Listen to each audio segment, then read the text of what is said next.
Hello everyone. Today is September 12, 2024. Today we have a lecture relative pronouns. My previous lectures, current lecture, and future lectures are used for someone who speaks English, a second language.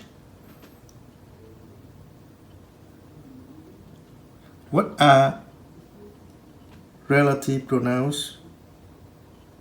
They are words such as who, which, that, whom, and whose.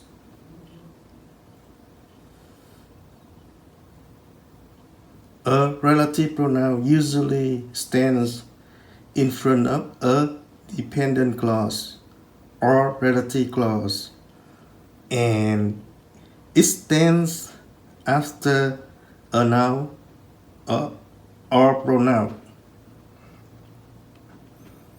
A relative clause modifies a noun or pronoun. Okay? Let's start studying. You see relative pronouns who, which, that, whom, whose.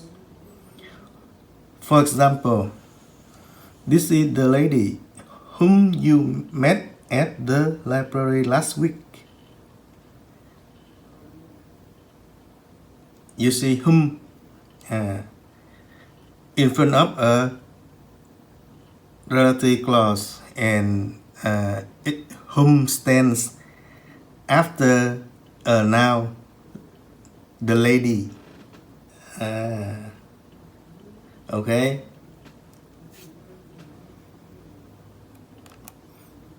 Who is a relative pronoun. Who stands for subject or object, and it refers people. Which is a relative pronoun. Which stands for subject or object, and it refers things or animals. That is a relative pronoun.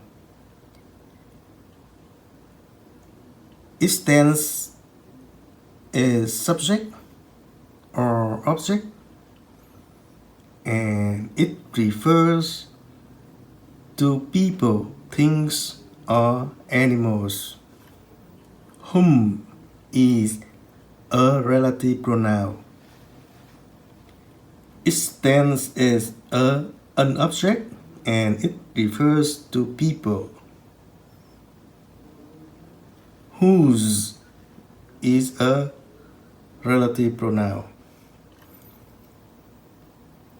It stands as a possessive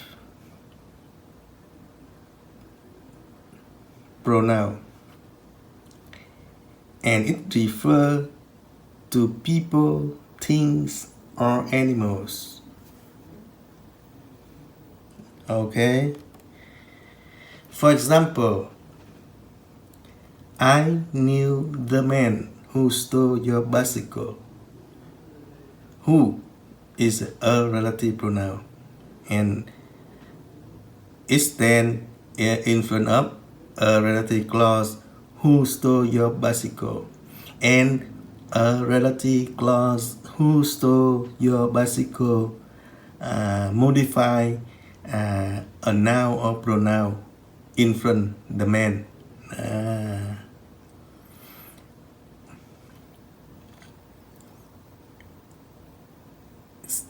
Next, this is the car which John bought yesterday.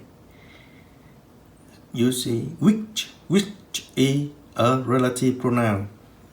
Which stand in front of a relative clause. Which John bought yesterday. Uh, this is a dependent clause, and it which John bought yesterday, a dependent clause modified for the noun or pronoun. This is modified for the noun, the car. Okay.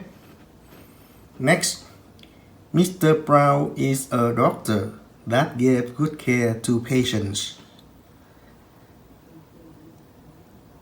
That is then a relative pronoun stand in front of a relative clause that gave good care to patients, and it stands after a noun, a doctor. Next, the cat lies on the ground is theirs. You see, the cat, that, you see that is a relative pronoun. It functions as a noun and it stands after the noun cat. Okay.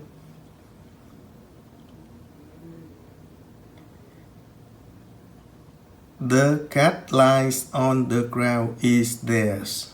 Is an independent clause, and that lies on the ground is theirs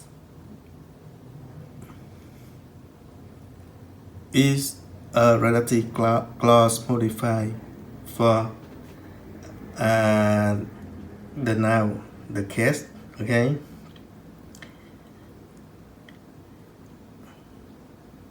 Continue. The man looks at the lion which is standing in the cage. The man looks at the lion which is a relative pronoun, and it stands in front of a relative clause which is standing in the case, and it stands after the noun, the lion. Okay.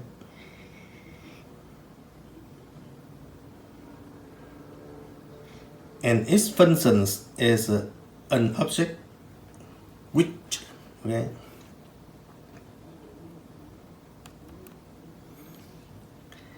Next example.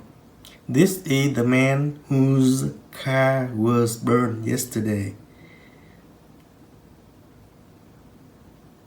Whose is a relative pronoun and its functions as a possessive.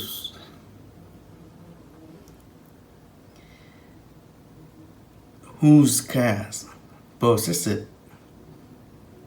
It means the man's car. Okay. Whose stands after the noun is, and whose car was burned yesterday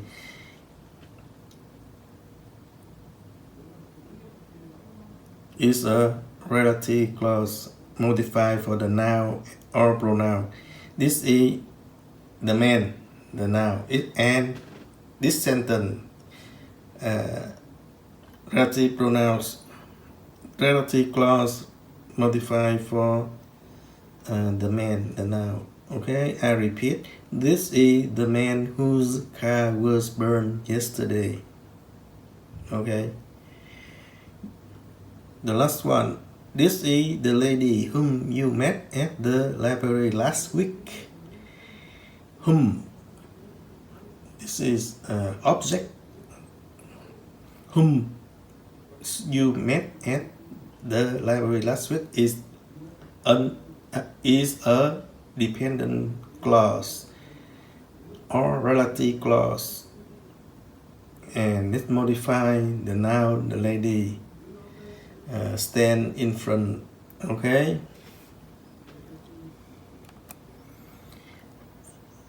We have already finished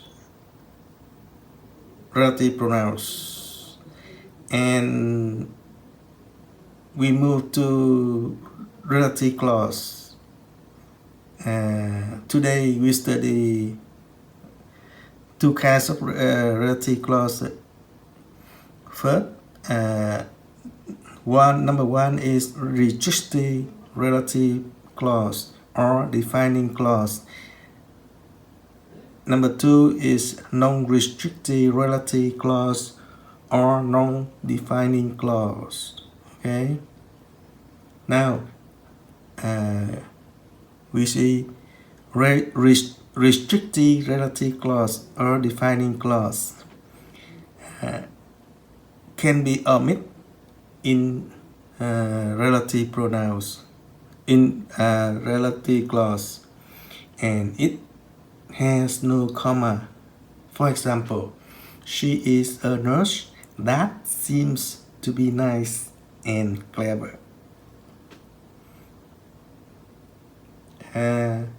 Why it can be omitted? If you omitted the clause that seems to be nice and clever, it change the sentence meaning, and it makes no sense. Okay, it's become a different sentence, not this sentence. This sentence is she is a nurse that seems to be nice and clever. Okay, that's why it can be omitted, and it's no comma. Okay.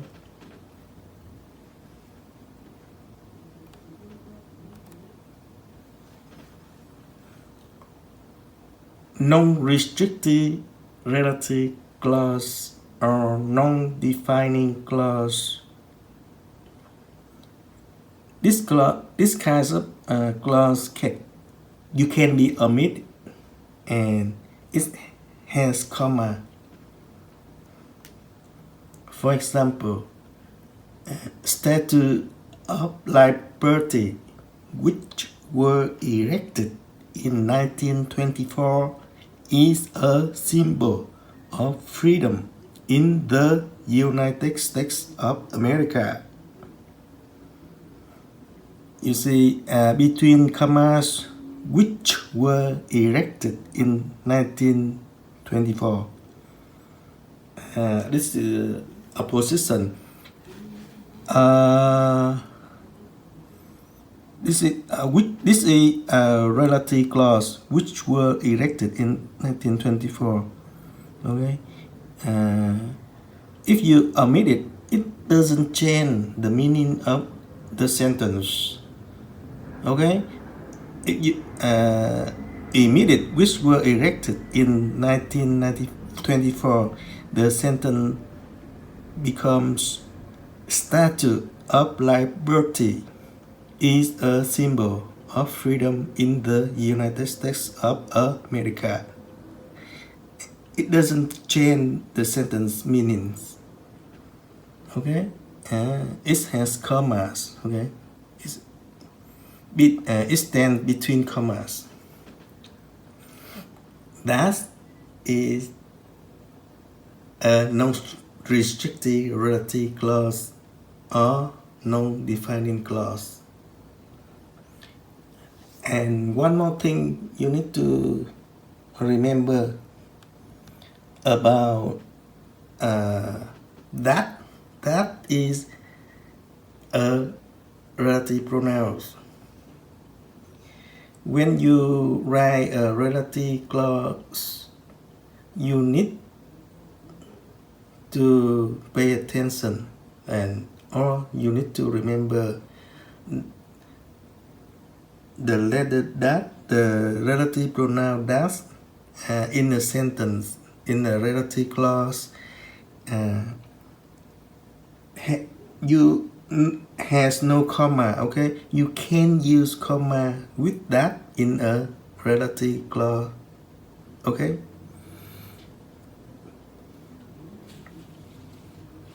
For example, she is a nurse that seems to be nice and clever. This is correct, but you place that comma, she is a nurse, comma that seems to be nice and clever is a wrong sentence. Okay? In case you place comma is you put a relative pronoun which you can use comma or without comma. Okay? Alright. Today we finish relative pronouns and relative clause. Thank you.